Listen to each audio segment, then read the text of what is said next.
कि बताइए कि निम्नलिखित कथन में सत्य है या असत्य, कारण सहित अपने उत्तर की पुष्टि कीजिए।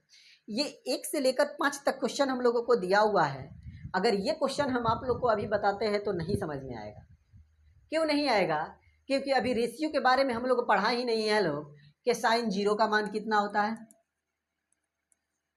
ठीक है, साइन 30 का मान कितना होता है, साइन 45 का मान कितना होता है, साइन 60 का मान कितना होता है, साइन 90 का मान कितना होता है।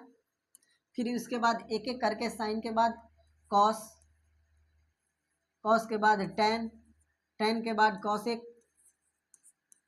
कॉसेक के बाद सेक और सेक के बाद कॉट। ये सभी में 0, 30, 45, 60 और 90 का मान हम लोगों को पढ़ना है, जो कि 8.2 में हम लोग पढ़ेंगे, ठीक है। तो जैसे ही 8.2 में हम लोग पढ़ेंगे इसको, तब हम लोग को अनुमान ये लग जाएगा कि इसमें बड़ा कौन होता है और छोटा कौन होता है, ठीक है।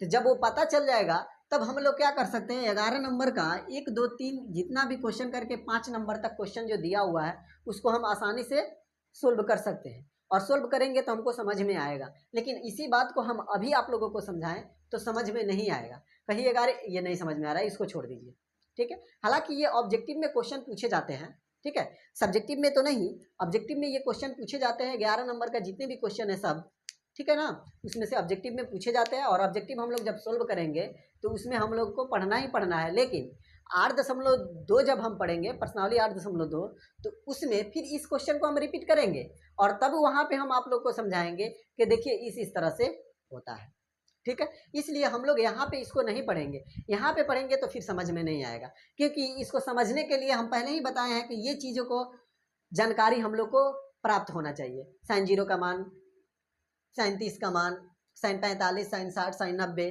कॉस 0, कॉस 30, कॉस 45, यानी सभी का मान हम लोग को पहले जानकारी होना चाहिए। तो जानकारी कब होगा, जब 8.2 हम लोग पढ़ेंगे तब होगा, ठीक है। आप लोगों का होमवर्क ये है कि इस क्वेश्चन, इस प्रश्नावली में हम लोगों ने जितना क्वेश्चन पढ़ा है 1 से लेकर 10 तक, इस क्वेश्चन को जाके आप लोग को क्या करना है, रिवीजन करना है, ठीक है। देखिए बाबू, ऐसे ही छोड़ देने से कुछ नहीं हासिल होगा। जब तक मेहनत नहीं कीजिएगा कुछ नहीं होगा। आप लोग सोचते होंगे कि एक बार देख लिए तो हो गया, समझ में आ गया। बाबू समझ में तो आ जाएगा, लेकिन कुछ दिनों के बाद फिर दिमाग से खत्म हो जाएगा। इसलिए आप लोग हमेशा प्रयास कीजिए कि जिस चीज़ को आप लोग देख रहे हैं, जिस क्वेश्चन को आप लोग देख रहे हैं, उस क्वेश्चन को कम से कम आप लोग 3 बार उसको बनाने की कोशिश कीजिए। एकदम संपूर्ण तैयारी कैसे होता है कि आप लोग उस क्वेश्चन को देखिए, किसी कोई भी क्वेश्चन हो, आप लोग उस क्वेश्चन को उठाइए और देखिए, तो आप लोग को ये पता चल जाए कि इस प्रश्नावली का इतना नंबर क्वेश्चन है, इस चैप्टर का, इस प्रश्नावली का इतना नंबर क्वेश्चन है, इसका आंसर इतना आएगा।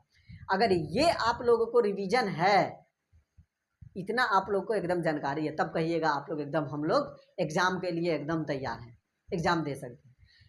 ये नहीं वह देख लिए आ गया, बन जेबे करेगा, छोड़िए, नहीं बनाएंगे इसको, इसको तैयारी नहीं बोलते हैं, ठीक है। तो ये काम हम लोगों को नहीं करना है, ये गलतियां हम लोगों को नहीं करना है। इस गलती को हम लोग को क्या करना है, सुधार करना है, ठीक है। ये गलती हम लोगों को आगे चलकर बहुत ही पछतावा का कारण बनेगा। इसलिए इस गलती को हम लोग को क्या करना है, सुधारना है। और जितने भी क्वेश्चन हम लोग पढ़ रहे हैं लोग, उसको कम से कम 3 बार बनाना है। तो आप लोग को आज जाना है और इस क्वेश्चन को क्या करना है, रिवीजन करना है, बनाना है, ठीक है ना।